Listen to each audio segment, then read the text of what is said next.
두 번째로 살펴볼 기업 디지캡입니다. 디지캡은 2000년에 설립돼서요. 2018년에 코스닥 시장에 상장했습니다. 주요 사업으로는요, 디지털 콘텐츠 저작권 보호를 위한 솔루션, 방송 서비스 솔루션, UHD 방송 솔루션 등의 공급입니다. 매출 포지션도 살펴보도록 하겠습니다.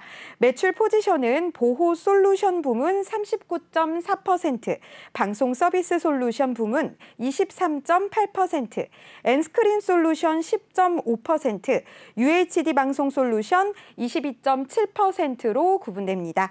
최근 실적도 살펴보도록 하겠습니다. 최근 실적은요, 3분기 연결 기준 매출액이 195억 원을 기록했고요.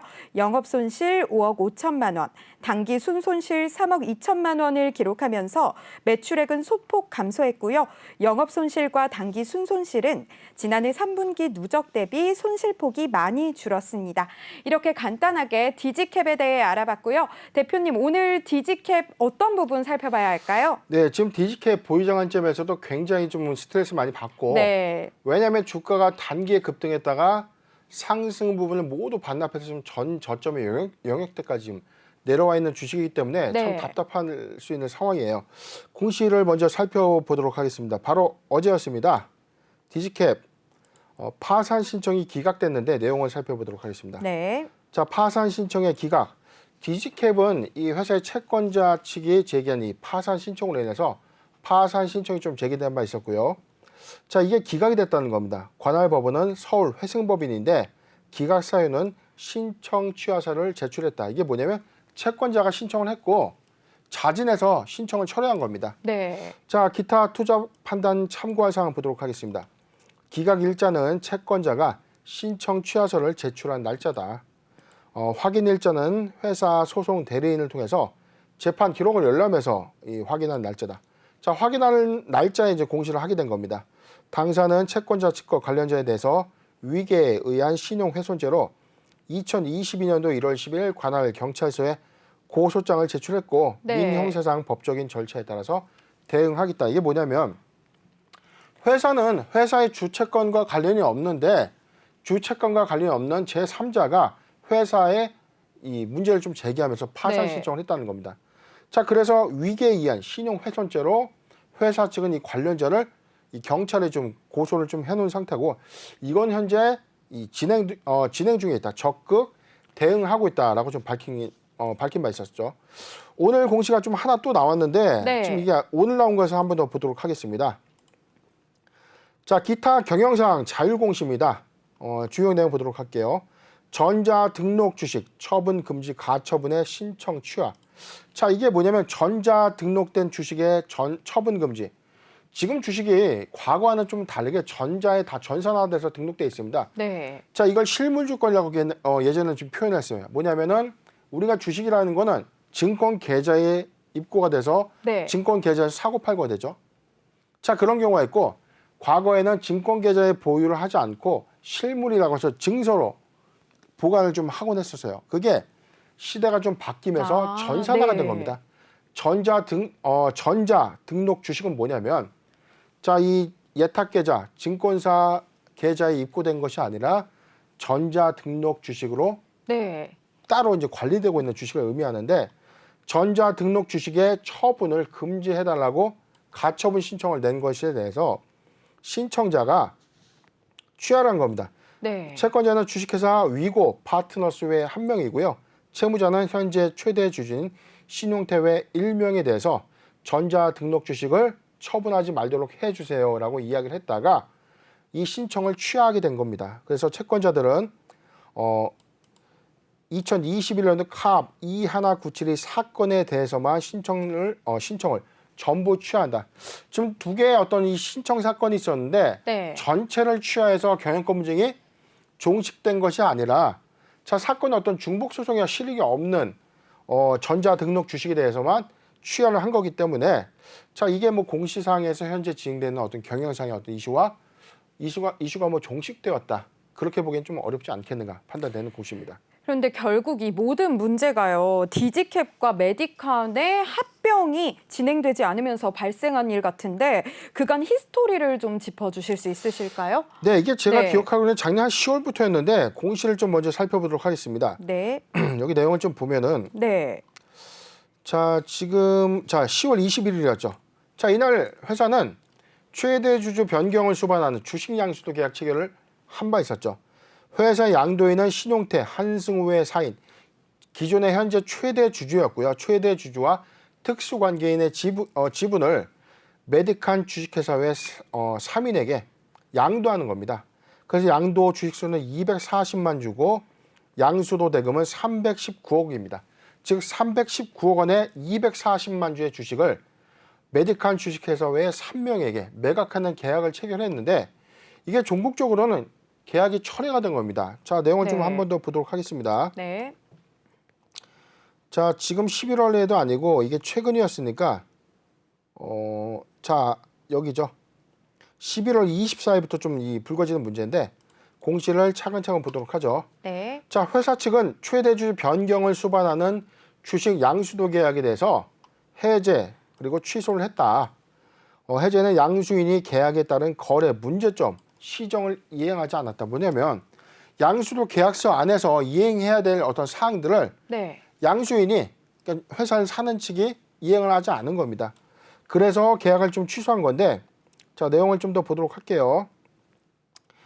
자, 경영권 이전 계약 사항 말고 뭐 특이 사항을 좀 보도록 하겠습니다. 자, 여기인데 양수인은 시정 기간을 줬음에도 불구하고 시정을 하지 않았다. 그래서 양도인은 계약 해제 통지문을 발송했고 본 계약을 해지했다라고 좀 밝힌 겁니다. 그리고 나서 기공시했던 공시 모두를 철회했죠. 임시 주주총회 소집을 철회했고요. 그 다음에 전환사채 발행 결정, 제3자 배정, 유상증자, 자, 이런 뭐 신주인수권법 발행 결정을 모두 다 철회한 겁니다. 자, 철회 공시 건수가 총 5건이 된 거고 이에 따라서 이 분노를 느낀 이 양수인, 네. 인수인 측이 자, 파산 신청까지 좀 하게 된 겁니다. 자, 여기 나와 있죠. 11월 25일에 또 내용이 나왔는데 채권자에 의한 파산 신청서를 좀 제기됐고 이로 인해서 양수인 측으로 보여지는 이 재무적 투자자가 회사 측을 상대로 이제 파산 신청을 좀 제기했다가 3거래일 이후에 다시 거래는 좀 재개가 좀 됐어요. 자, 그리고 나서 현재 좀 일어났다가 바로 어제 파산 신청이 좀 기각이 됐는데 이게 법원에서 또 판단이 기각된 게 아니라 네. 신청인이 자진 좀 취하를 하면서 정리가 된 되게 뭐 좀 상황상 아주 뭐 복잡한 그런 상황이죠. 네. 자, 지금 답답한 상황인데 일단은 파산 신청은 좀 기각됐다고 해서 현재 어떤 인수인 측과 어떤 협의가 된 것은 아니고 어떤 이해관계적 측면에서 소송 실익의 어떤 다툼 요인으로 좀 일부분이 좀 철회된 것 아닌가 그렇게 판단되는 공시입니다. 네, 굉장히 복잡한 것 같은데 이 인수합병 좌초의 후폭풍이 굉장히 거센 것 같습니다.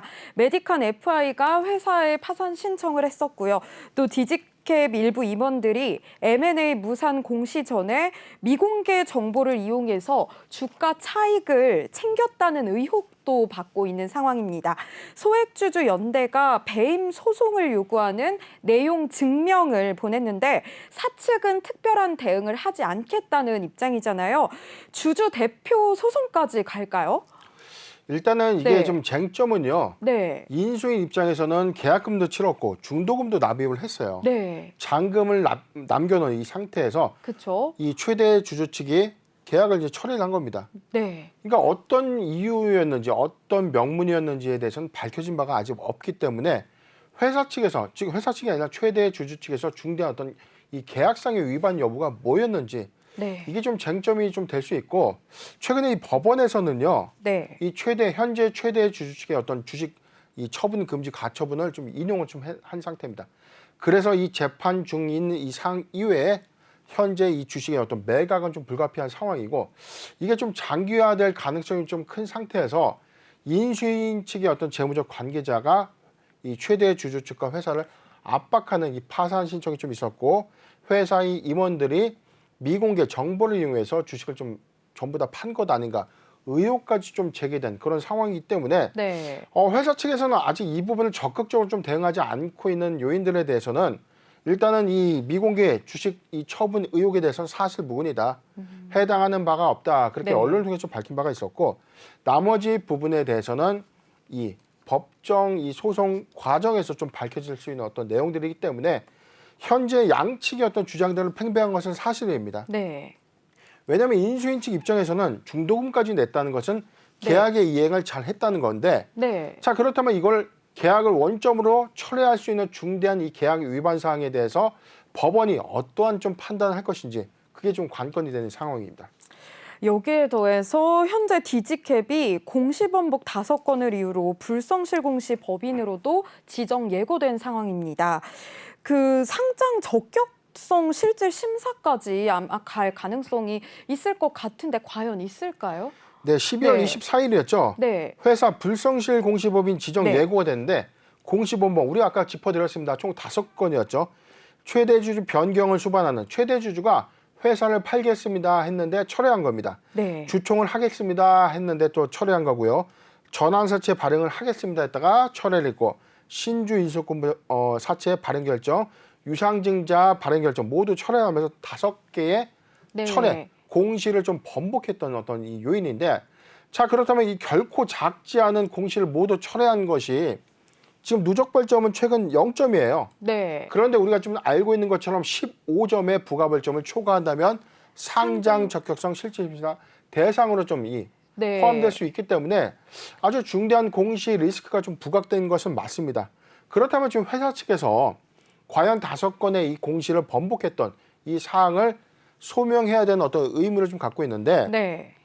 자 개최 예정인 이 기업심사위원회에서 만약에 판단을 좀 할 겁니다. 네. 회사 측에서 왜 그럼 경영권 양수도 계약을 하지 않았는지 중대한 어떤 결격 사유가 어떤 건지 충분하게 소명이 돼서 이 부분이 받아들여지게 된다면 회사 측의 어떤 입장을 일부는 좀 참작을 좀 해줄 겁니다. 그럴 경우는 15점 미만에서 좀 그치게 된다면 이런 어떤 공시 리스크는 좀 피해갈 수 있는 사항인데 만약에 그럼에도 불구하고 기업심사위원회 측에서 회사의 어떤 의사결정들이 충분하지 못했고 너무 졸속으로 처리된 것이기 때문에 문제가 좀 있었다라고 좀 본다면 불성실 공시법인에서 좀 지정 예고될 수 있는 저는 좀 반반으로 좀 보는데 네. 15점이 넘을까 안 넘을까의 가장 중요한 기준점은 네. 저 양수도 계약의 이 해제 사유가 좀 분명해야 되고 그렇죠. 네. 이 부분이 어떤 이슈인지 밝혀져야 되는 어떤 부분이 중요하지 않나 싶습니다. 네, 이 양수도 계약이 체결되지 못한 이 이유가 밝혀져야 이제 이 불성실 공시 법인으로 지정이 될지 안 될지를 알 수 있을 것 같습니다. 자, 그럼 디지캡 향후 전망과 투자자들 대응 전략도 한번 세워주시겠어요? 예, 디지케 뭐 지금 네. 차트 일봉상을 좀 보면은 자 작년 10월 27일 11,600원까지 좀 급등했던 요인이 자 메디칸 자 피부 미용용 이 지방 세포를 활용한 이 세포 치료제를 연구하는 회사입니다. 네. 메디칸이 이 디지캡의 이제 회사를 좀 인수하겠다라고 좀 밝히면서 네. 자 신규 사업의 어떤 기대감 바이오 회사로서의 어떤 전환 기대감이 좀 단계에 좀 반영되면서 주가가 거의 요 구간이었어요. 지금 평균 구간에서 한 5,000원대 있는 주식이 거의 두 배 가까이 좀 상승했고 전저점의 영역에서는 지금 4,000원대니까 거의 그래도 2배, 3배는 약간 미치지 못하는 단기 급등 요인이 좀 있었다가 양수도 계약이 좀 전면 철회가 되면서 주식이 좀 급락했다는 거죠. 일봉상의 주가의 어떤 저점의 형태인 지금 4,000원대까지 좀 내려와 있는 상태이기 때문에 네. 자 수익주주 입장에서는 굉장히 좀 힘들고 답답한 상황이 맞아요. 왜냐하면 사업의 기대감, 경영의 어떤 신규 사업의 어떤 기대감까지 좀 주가는 이미 반영해서 시세를 좀 냈는데 모든 것이 지금 다 수포로 돌아가게 되니 지금 저점의 영역대까지 좀 내려왔다는 거죠. 자 그런데 이게 중대한 포인트에서는 수익주주 연합에서 자 디지킥과의 어떤 관점이 주가에 큰 손실을 본 사람의 입장에서는 새로운 어떤 사업이 회사 측이 좀 크게 좀 잘못을 한 것처럼 좀 인식하는 포인트가 맞다 지금은. 네. 그런데 중대한 어떤 이슈에 대해서 회사 측도 빨리 좀 공개를 해서 어떤 선순위의 어떤 이 과정을 소상히 좀 밝히면서 회사의 어떤 주가를 좀 정상화시킬 수 있는 어떤 플랜이 좀 필요해 보이고 지금 신규적 매수 관점에서는 변동성은 좀 충분하기 때문에 네. 저점의 매수 요인은 좀 아니다. 보유자 관점에서도 굉장히 좀 힘들 수는 있겠지만 자 여기서 뭐 추가적인 어떤 매수를 하기보다는 관망 회사의 어떤 경영 지표상이 어떻게 변모하는지 좀 네. 관망하는 게 중요하지 않나 의견 제시해 드리겠습니다.